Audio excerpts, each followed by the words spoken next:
اعوذ باللہ السمیع العلیم من الشیطان الرجیم بسم اللہ الرحمن الرحیم رضی اللہ عنہم ورضوا عنہ صدق اللہ مولانا العظیم وصدق رسولہ النبی الکریم۔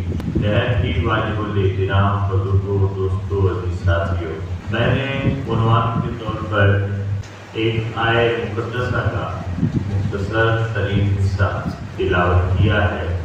اللہ رب العزت نے فرمایا رضی اللہ عنہ ورضوا عنہ۔ قرآن کریم میں یہ آیت مقدسہ 4 مقامات پر آئی ہے۔ ہمارے ہاں اہل ایمان میں جو اللہ کے نیک اور صالح بندے ہوتے ہیں، اللہ کے محبوبین ہوتے ہیں، وہ پیغمبر ہوں، صحابہ ہوں، اہل بیت اطہار ہوں، متقین ہوں، صالحین ہوں یا عامت الناس ہوں، ان کے لیے ہم کچھ دعائیہ کلمات ادا کرتے ہیں۔ جب ان کا نام لیتے ہیں تو کچھ دعائیہ کلمات ہوتے ہیں جو ہم ساتھ ادا کرتے ہیں۔ جس طرح کوئی نیک آدمی ہو، کوئی صالح آدمی ہو، کوئی اللہ کا ولی ہو تو ہم اس کا نام لے کر کہہ دیتے ہیں رحمت اللہ علیہ، جیسے سیدنا غوث الاعظم جیلانی رحمت اللہ علیہ، حضرت داتا گنج بخش رحمت اللہ علیہ، حضرت خواجہ معین الدین چشتی اجمیری رحمت اللہ علیہ۔ یہ دعائیہ کلمات ہوتے ہیں۔ اسی طرح اہل بیت اطہار کا ذکر آئے یا سابقہ امتوں کے انبیاء کا ذکر آئے یا ان کے کسی نیک اور صالح بندے کا یا بندی کا ذکر آئے تو ہم کہتے ہیں علیہ السلام، جیسے حضرت عیسیٰ علیہ السلام، حضرت موسیٰ علیہ السلام، حضرت مریم علیہ السلام، حضرت حوا علیہ السلام، حضرت آسیہ علیہ السلام۔ تو یہ علیہ السلام بعض لوگوں کے لیے ہم لگاتے ہیں۔ اسی طرح بعض لوگوں کے لیے اور عام طور پر صحابہ کرام کے لیے جب ذکر آتا ہے صحابہ کرام کی مقدس ہستیوں کا تو ہم کہتے ہیں رضی اللہ تعالی عنہ، حضرت ابوبکر صدیق رضی اللہ تعالی عنہ، حضرت عمر بن خطاب رضی اللہ تعالی عنہ، حضرت عثمان ذو النورین رضی اللہ تعالی عنہ۔ اس طرح مختلف شخصیات ہیں، ہستیاں ہیں جن کے ساتھ ہم دعائیہ جملے اور دعائیہ کلمات لگاتے ہیں۔ کوئی عام آدمی بھی فوت ہو جائے، دنیا سے رخصت ہو جائے تو ہم اس کے لیے رحمت اللہ علیہ کا لفظ استعمال کرتے ہیں، اور بطور خاص ایک خاص لفظ ہے جو ہم استعمال کرتے ہیں عام آدمی کے لیے، مرحوم۔ کسی کا باپ فوت ہو جائے تو کہتے ہیں میرے والد مرحوم یہ کہا کرتے تھے، یہ کیا کرتے تھے۔ والدہ فوت ہو جائے، رخصت ہو گئی تو کہتے ہیں والدہ مرحومہ۔ کوئی عامت الناس میں کوئی مسلمان دنیا سے رخصت ہو تو ہم اسے مرحوم کہتے ہیں۔ مرحوم کا معنی بھی ہے رحم کیا گیا، جس پر اللہ تعالیٰ نے رحم کر دیا اور اسے مرحوم کہتے ہیں۔ رسول اکرم صلی اللہ علیہ وآلہ وسلم نے فرمایا کہ یہ جو میری امت ہے یہ امت مرحومہ ہے، یعنی یہ وہ امت ہے کہ اس پر رحم کر دیا گیا روز ازل سے، جب سے یہ مصطفیٰ کے ساتھ منسوب ہوئی ہے، رسول کی غلامی کے لیے منتخب ہوئی ہے، رسول کی امت کے طور پر چنی گئی ہے، اللہ نے تب سے اسے مرحومہ کر دیا، اسے رحمت عطا کر دی، اسے بخش کیا ہے۔ اور آقا فرماتے ہیں صحابہ کرام نے عرض کیا کس طرح مرحومہ ہے تو آقا نے فرمایا کہ جب کوئی بندہ مومن، کوئی بندہ اس دنیا سے رخصت ہوتا ہے، یوں بھی ہوتا ہے کہ اس کے سر پر گناہوں کے پہاڑ ہوتے ہیں، غلطیوں کوتاہیوں کے گناہوں کے پہاڑ لے کر اور انبار لے کر جاتا ہے وہ اس دنیا سے، مگر جب قبر میں جاتا ہے تو یہ کیفیت ہوتی ہے کہ وہ گناہوں کے انبار اپنے سر پر ڈھیر اٹھا کر گیا ہے، لیکن جب قیامت کے روز قبر سے اٹھایا جائے گا تو وہ نیکیوں کے پہاڑ لے کر نکلے گا، نیکیوں کے انبار لے کر نکلے گا۔ کیوں؟ صحابہ نے عرض کیا کس طرح؟ تو آقا نے فرمایا اس طرح کہ جب وہ فوت ہو جاتا ہے تو تو اہل ایمان اہل اسلام کچھ اسے جانتے ہیں کچھ نہیں جانتے، اس کے لیے دعائیں کرتے ہیں. جیسے ہم دعا کرتے ہیں ربنا اغفر لنا ولاخواننا الذین سبقونا بالایمان. اب ہمارے جو ہم سے پہلے رخصت ہو گئے صاحبان ایمان، ہم ان کے لیے دعا کرتے ہیں ربنا اغفر لنا، اے اللہ ہمیں بھی بخش دے، اور ہم سے پہلے جو حالت ایمان میں اس دنیا سے رخصت ہوئے حضرت آدم سے لے کر آج تک جو ہم سے پہلے رخصت ہو چکے ہیں، مولا کریم ان سب پر کرم فرما. اب دیکھیں وہ فوت ہوا ہم سے صدیوں ہزاروں سالوں پہلے، مگر دعا آج ہمیں مانگ رہے ہیں. تو آقا نے فرمایا وہ بخش کے جاتے ہیں، اور بطور خاص رسول کائنات کی امت. اور پھر ہم دعا کرتے ہیں، نماز میں بھی پڑھتے ہیں ربنا اغفر لی ولوالدی وللمؤمنین یوم یقوم الحساب. مولا مجھے بھی بخش دے، میرے والدین کی بھی بخشش فرما، اور قیامت تک آنے والے سارے مومنوں کی بخشش فرما. تو قیامت تک آئیں گے، بچہ ابھی پیدا نہیں ہوا، ابھی بڑا ہوگا، پھر گناہ کرے گا، پھر وہ معافی مانگے گا، موقع ملے گا نہیں ملے گا، اسی گناہ میں لچڑا ہوا مر جائے گا. ابھی اس نے پیدا ہونا ہے، ابھی گناہ کرنے ہیں. اس کے گناہ کرنے سے پہلے اللہ رب العزت نے یہ اہتمام کر دیا کہ پیدا بعد میں ہوگا، بخشش کی نوید اسے پہلے سنا سکتا. امت مرحومہ بنی. تو آقا نے فرمایا میری امت امت مرحومہ ہے، یعنی پیدا بعد میں ہوتی ہے، بخشی پہلے جاتی ہے. پیدا بعد میں ہوگی، گناہ بعد میں کرے گی. اللہ رب العزت نے اہل ایمان کے ذمہ لگا دیا کہ اس کے لیے دعائیں بخشش کی پہلے کرتا ہے. تو اس طرح دوستان جی وقار یہ جو دعائیہ کلمات ہیں اللہ رب العزت کی مشیت کے مطابق اور قرآن کی اور حدیث کی تعلیمات کے مطابق ہر شخص کے لیے مختص ہیں اور عام ہیں. ان کلمات میں سے یعنی رحمت اللہ علیہ السلام اور رضی اللہ تعالی عنہ، یہ الفاظ مختلف شخصیات کے لیے بولے جاتے ہیں. صرف رسول کائنات کی ذات جو ذات والا ہے، اللہ نے اعلان فرمایا ان اللہ و ملائکتہ یصلون علی النبی. میں اور میرے فرشتے ہر وقت اپنے نبی پر درود بھیجتے رہتے ہیں، صلات بھیجتے رہتے ہیں. یا ایھا الذین آمنوا صلوا علیہ وسلموا تسلیما. اے ایمان والو تم بھی ان پر صلات بھیجو اور سلام بھیجو، ایسا کہ بھیجنے کا حق ادا ہو جائے. تو یہ جو صلات ہے یہ تنہا ابتداء صرف رسول کائنات کے لیے، یعنی آپ کسی پر صلات نہیں بھیج سکتے. جیسے ہم کہیں حضرت موسیٰ علیہ السلام، ایسے نہیں کہہ سکتے. آپ کہیں گے علیہ السلام، یا ہم کسی آل کا نام لیں تو علیہ السلام نہیں، علیہ السلام. ہاں صلات میں کب شامل ہوں گے؟ پہلے مصطفیٰ کا نام ہوگا اور پھر کسے شامل کرتے جائیں. جیسے اللہم صلی علی محمد وعلی آلہ واصحابہ واتباعہ وصلحاء امتہ واولیاء ملتہ، پھر جس سے شامل کرتے جائیں.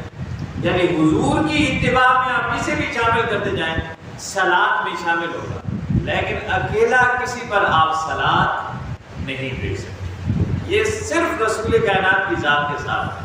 ہاں کسی کو شامل کرنا ہے تو مصطفیٰ کے بعد شامل کرنا ہے. اب ہمارا جو خاص موضوع ہے رضی اللہ تعالی عنہم ورضوا عنہ، یہ جو آیہ کریمہ قرآن کریم میں 4 بار مختلف مقامات پر آئی. عام طور پر یہ جھگڑا رہتا ہے کہ یہ صحابہ کے لیے خاص ہے، اسے کسی اور کے لیے نہیں پڑھا جا سکتا یا کہا جا سکتا. جیسے ہم اہل سنت و جماعت کا یہ معمول ہے کہ ہم جب کسی اللہ کی ولی کا نام بھی لیتے ہیں، مثلا سیدنا غوث اعظم جیلانی کا نام لیا تو ساتھ کہہ دیا رضی اللہ تعالی عنہ، تو بعض لوگوں کو پھر اس پر اعتراض ہوتا ہے کہ یہ تو صحابہ کے لیے خاص ہے. اس کی ایک میں سادہ سی مثال دے دوں، بالکل سادہ سی مثال ہے. آپ جب کسی کے کام آتے ہیں، کسی کی مشکل میں آپ مدد کرتے ہیں، کسی کا ساتھ دیتے ہیں مشکل وقت میں، آگے سے وہ کیا جواب دیتا ہے؟ اللہ راضی. وہ جواب دیتے ہیں اللہ راضی ہو. کسی کو عربی میں رضی اللہ تعالیٰ عنہ.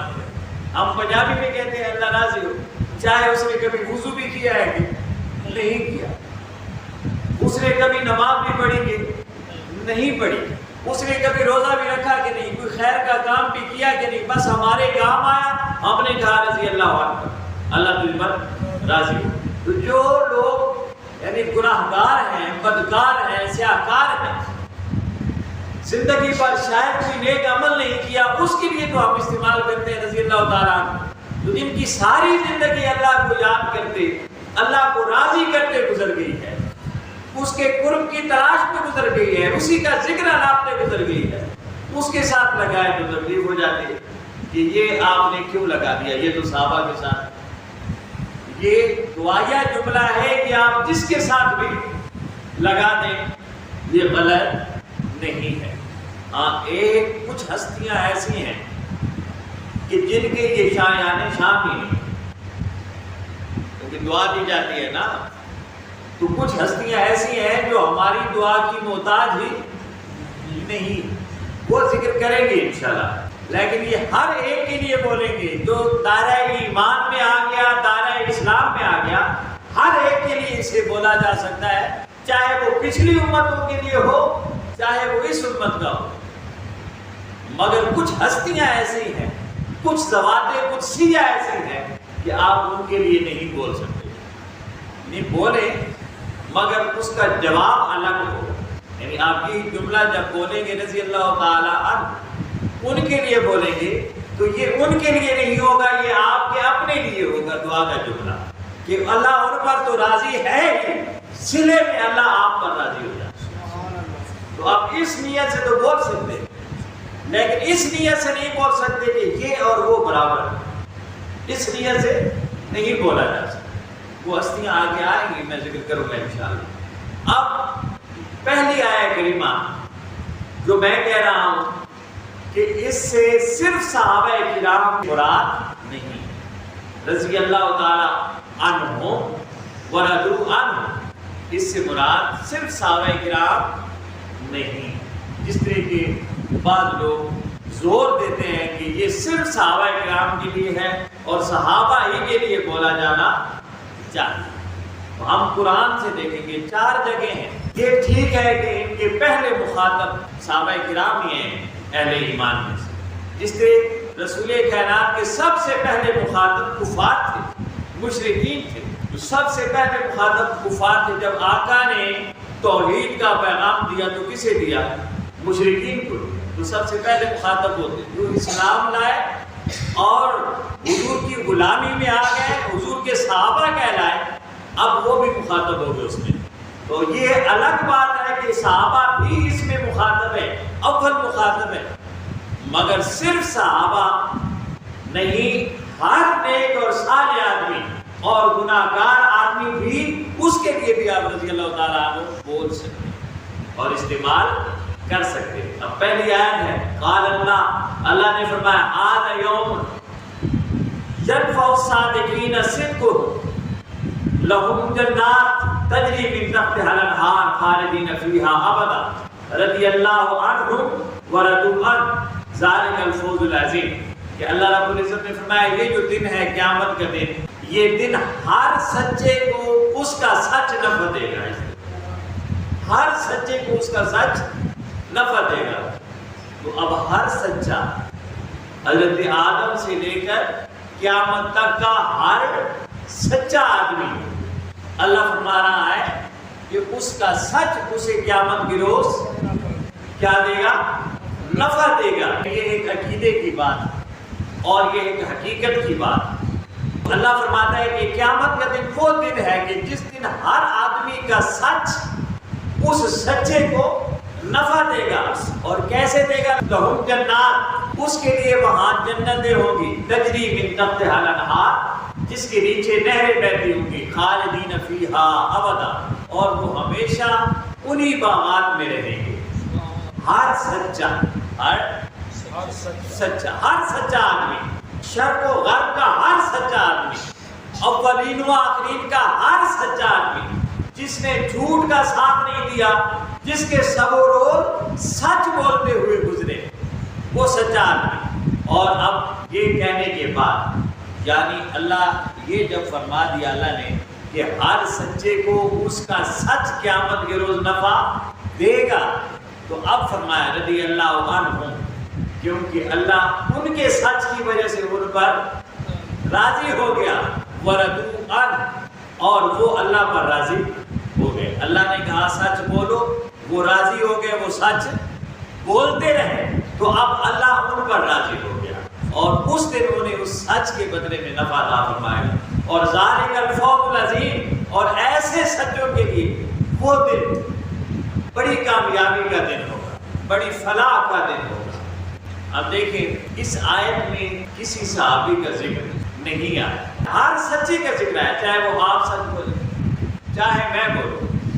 اللہ جسے توفیق عطا فرمائے سچ بولنے کی اور وہ سچ بولے، وہ اس رضی اللہ عنہم ورضوا عنہ کے زمرے میں آ جاتا ہے۔ صحابہ بھی شامل ہیں، صحابہ بھی شامل ہیں، مگر ہر صادق، جس طرح اللہ نے فرمایا نا کہ یا ایھا الذین آمنوا اتقوا اللہ وکونوا مع الصادقین، اے ایمان والو تقوی اختیار کرو اور سچے لوگوں کے ساتھ جڑ جاؤ، سچے لوگوں کے ساتھ جڑ جاؤ۔ وہ سچے لوگ ہر دور میں ہر جگہ موجود ہوتے ہیں، اللہ کے نیک اور صالح اور متقی لوگ ہر جگہ موجود ہوتے ہیں، تو جو ان کے ساتھ جڑتا ہے، اللہ کے نیک بندوں کے ساتھ، نیک بندوں کے ساتھ جڑتا ہے، تو کوئی بھی شخص جس کا سچا تعلق رب کے ساتھ جڑ گیا ہے اور وہ مخلص ہو گئے رب کے ساتھ، وہ سچے ہیں۔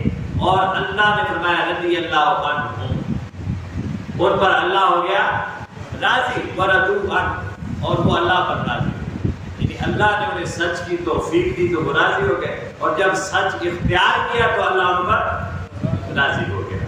اب یہ ایک آیت ہے، یہ ہے سورہ مائدہ کی آیت۔ پھر اگلی آیت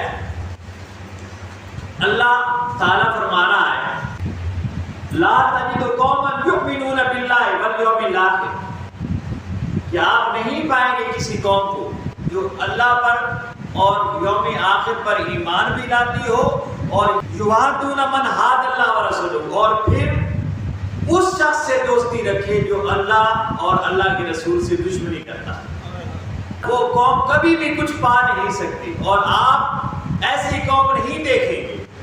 آج ہم اپنے گریبانوں میں جانیں، ہم تو بڑا دعویٰ کرتے ہیں اللہ پر ایمان کا، اور توحید کے بڑے دعوے دار ہوتے ہیں، رسول سے عشق اور محبت کے بڑے دعوے دار ہوتے ہیں، جبکہ قرآن واضح کہہ رہا ہے کہ لا تجد قوما یؤمنون باللہ والیوم الآخر، ایسی قوم ہم نے نہیں دیکھی اور تم بھی نہیں دیکھو گے جو اللہ پر ایمان لائے اور آخرت پر بھی ایمان لاتی ہو، اور یوادون من حاد اللہ ورسولہ، اور پھر وہ اللہ اور اس کے رسول کے دشمنوں سے محبت بھی کرتی ہو، دوستی بھی رکھتی ہو۔ آج دنیا بھر کے مسلمانوں کو دیکھ وہ ایمان کہاں نظر آتا ہے، وہ ایمان بالآخرت کہاں نظر آتا ہے، وہ ایمان باللہ کہاں نظر آتا ہے۔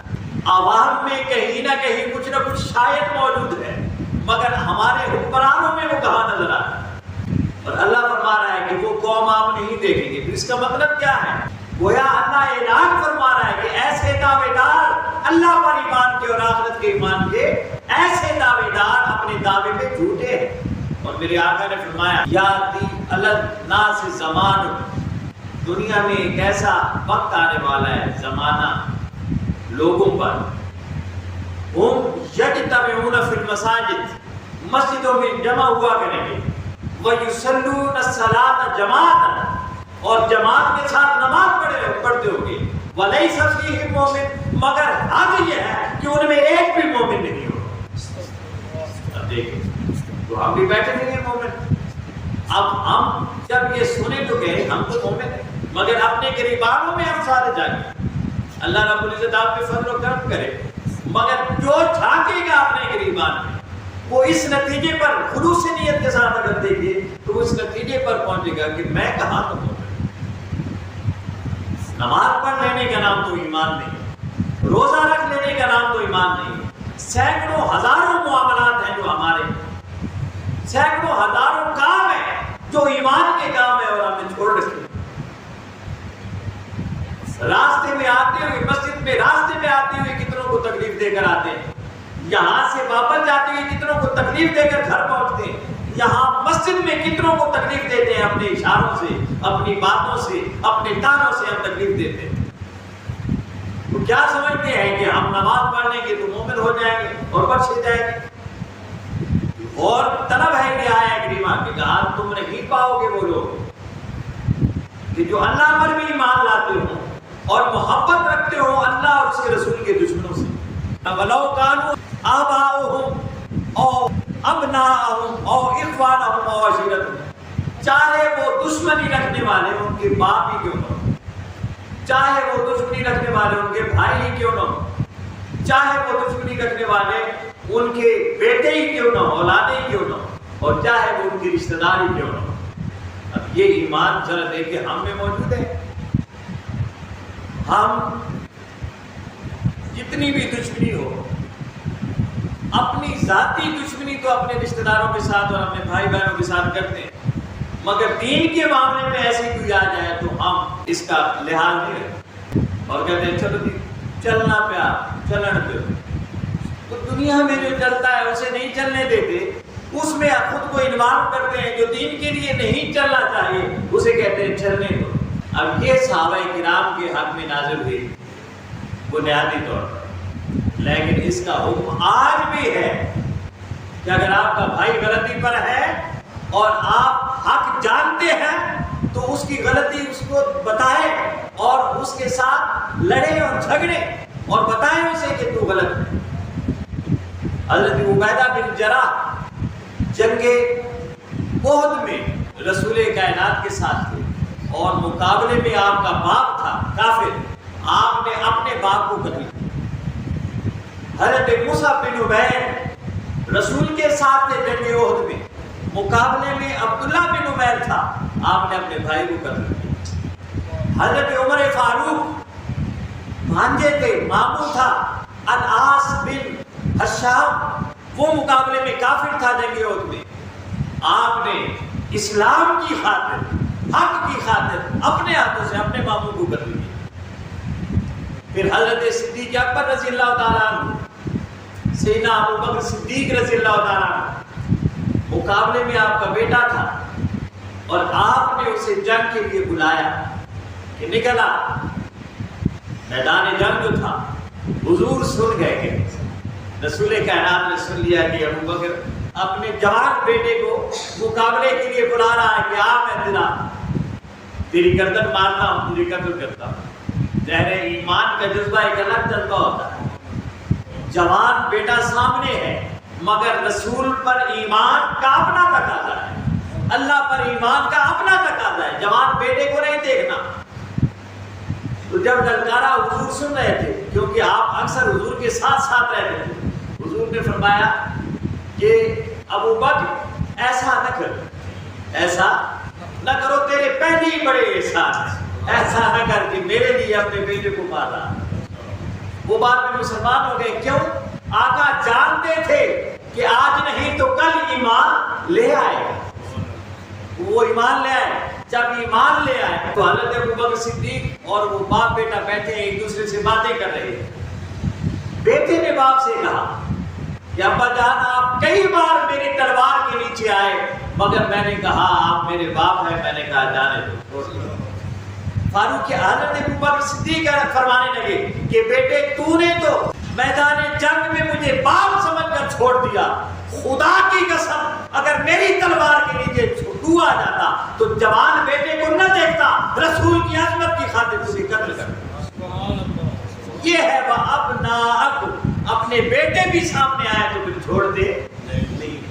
یہ وہ ایمان والے ہیں، یہ محبتیں نہیں دیکھتے ماں باپ بہن بھائی کی، یہ پھر رسول کائنات کے ساتھ تعلق کو دیکھتے ہیں، حق کو دیکھتے ہیں، اور مقابلے میں کوئی عزیز رشتہ دار آ جائے تو اسے بھی چھوڑ دے نہیں، اپنی اولاد آ جائے نہیں چھوڑتے۔ جس طرح حضرت علی المرتضیٰ، حضرت حمزہ اور حضرت عبیدہ بن جراح رضی اللہ تعالیٰ عنہ، انہوں نے خطبہ کو مارا، شیبہ کو مارا اور ولید کو مارا۔ یہ تینوں ان کے رشتہ دار تھے، کزن لگتے ہیں ایک دوسرے کو۔ اب ان تینوں نے ان تینوں کو مارا۔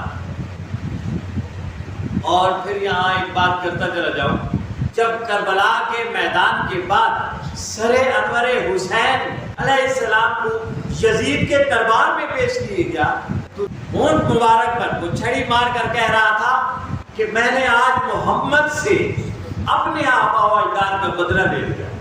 یہ کوئی کربلا تک ہی نہیں، یہ جنگ بدر سے شروع ہے، اور بدر سے بھی شروع نہیں ہے، یہ روز ازل سے شروع ہے، ان کی پشتوں سے شروع ہے، اپنے شخص سے شروع ہے، پھر اس کی اولاد، پھر اس کی اولاد، پھر اس کی اولاد، یزید تک آتی ہے۔ تو یہ بات کہیں اور چلی جائے گی۔ تو انہوں نے اپنے اجداد و اقارب کو بھی نہیں دیکھا میدان جنگ میں، جنگ بدر میں اور جنگ احد میں۔ اللہ فرما رہا ہے اولئک کتب فی قلوبہم الایمان، یہ وہ لوگ ہیں کہ اللہ نے جن کے دلوں پر ایمان کو لکھ دیا ہے، تحریر کر دیا، ثبت کر دیا ان کے دلوں پر ایمان۔ تو جن کے ایمان پختہ ہوتے ہیں وہ پھر فقط اللہ اور اس کے رسول کی مانتے ہیں، درمیان میں رشتوں کو نہیں لاتے، رشتے درمیان میں نہیں لاتے۔ پھر فرمایا وَأَيَّدَهُمْ بِرُوحٍ مِّنْهُ، اور اللہ نے پھر روح یہ امین کے ذریعے اور روح دین کے ذریعے، روح ایمان کے ذریعے ان کی پھر مدد فرمائی، اور فرمایا وَيُدْخِلُهُمْ جَنَّاتٍ، انہیں پھر اللہ نے جنت میں داخل فرمایا، تجری من تحتہا الانہار، جن کے نیچے نہریں بہتی ہیں، خالدین فیہا، وہاں ہمیشہ رہیں گے، رضی اللہ عنہم ورضوا عنہ، وہ اللہ پر راضی ہو گئے اور اللہ ان پر راضی ہو گیا۔ اولئک حزب اللہ، یہ اللہ کی جماعت ہے۔ یہ کون ہے؟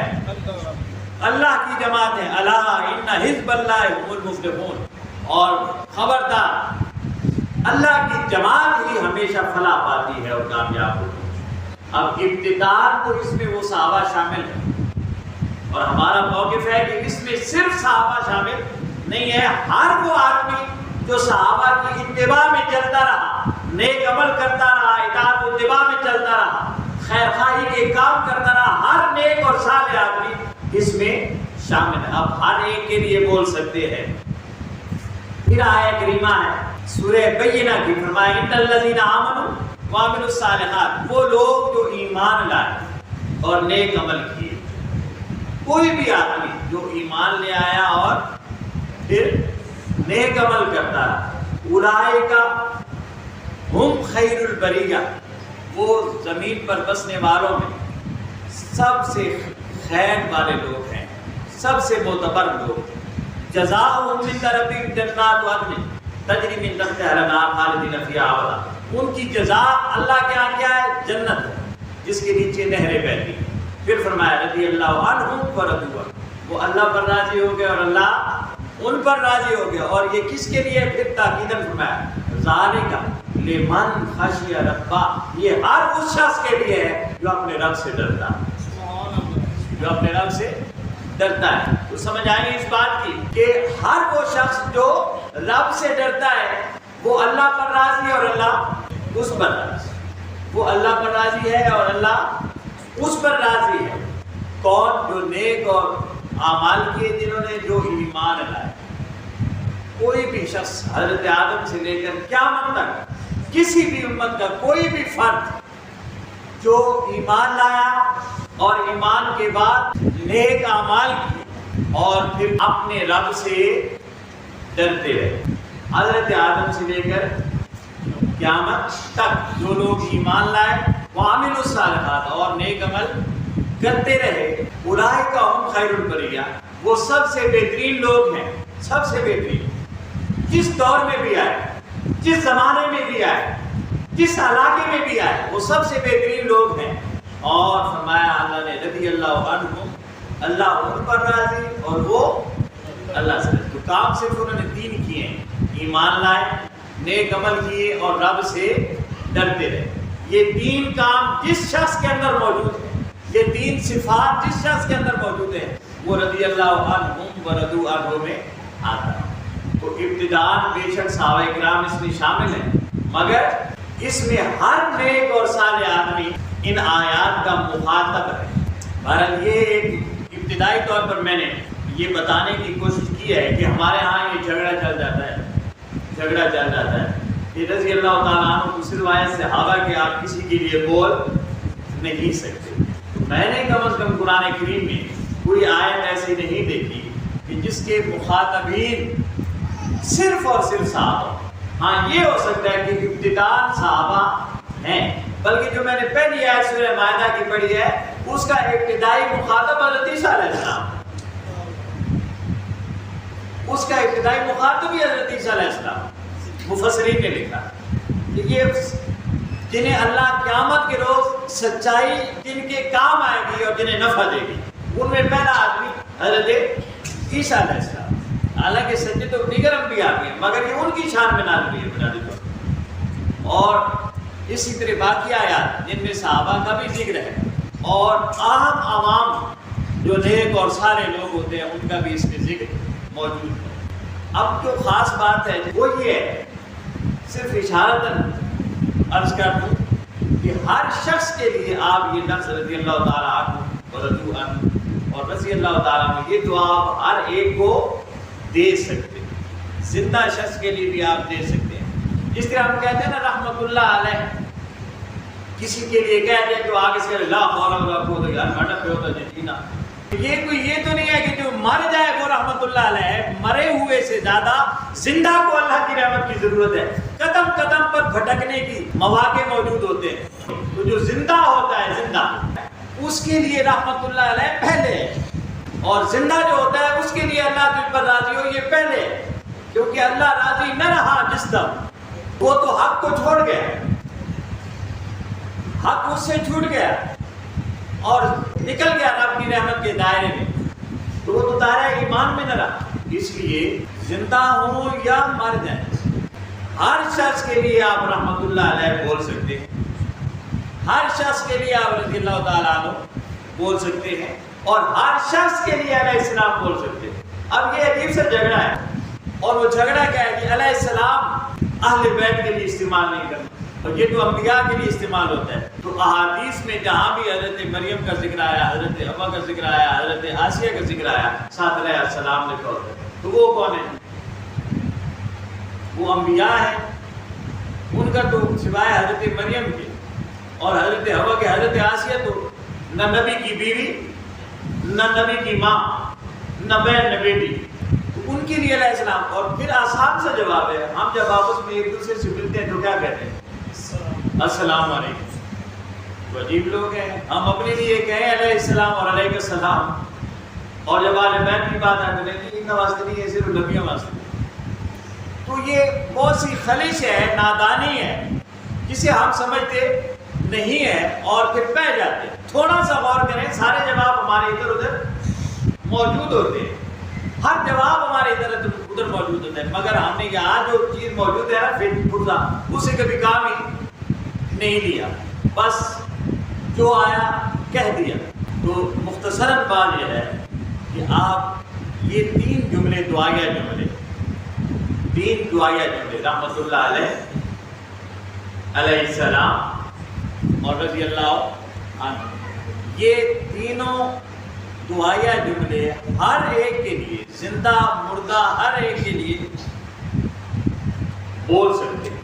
زندہ کے لیے بھی اور مردہ کے لیے. اور زندہ کے لیے میں یہ عرض کر رہا ہوں کہ زیادہ ضروری ہے ان جملوں کا بولنا. کیا خبر اگلا قدم آئے، اگلا لمحہ آئے اور وہ ایمان سے ہاتھ دھو بیٹھے. ایسا ہوتا ہے کہ نہیں ہوتا؟ بڑے بڑے متقین ایمان سے ہاتھ دھو بیٹھتے ہیں، صلحاء ایمان سے ہاتھ دھو بیٹھتے ہیں. ادھر تکبر آیا، ادھر ایمان گیا. اس لیے یہ جملے آسانی سے جہاں آپ بولنا چاہیں آپ بول سکتے ہیں. اور یہ صرف صحابہ کے ساتھ خاص نہیں، صرف صحابہ کے ساتھ خاص نہیں ہے. علیہ السلام صرف انبیاء کے ساتھ خاص نہیں ہے. اسی طرح رحمت اللہ علیہ صرف مرحومین کے ساتھ خاص نہیں ہے. یہ بس تھوڑی سی بات بتانی تھی.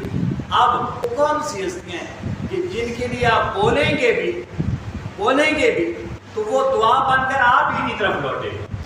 آپ کی دعاؤں کی انہیں ضرورت نہیں ہے. ہر نیک اور صالح آدمی کو ہماری دعا کی ضرورت نہیں ہوتی، کیونکہ نیک اور صالح ہوتا ہے، مگر ہوتی ہے کہ کیا خبر بھائی اس کا نیک و صالح میرے سامنے آپ کے سامنے نہ ہو، آپ کے سامنے میرے سامنے وہ نیک و صالح نہ ہو. حضور میدان جنگ میں کھڑے ہیں، ایک صحابی کھڑا ہے اور وہ بڑی بے جگری سے لڑ رہا ہے.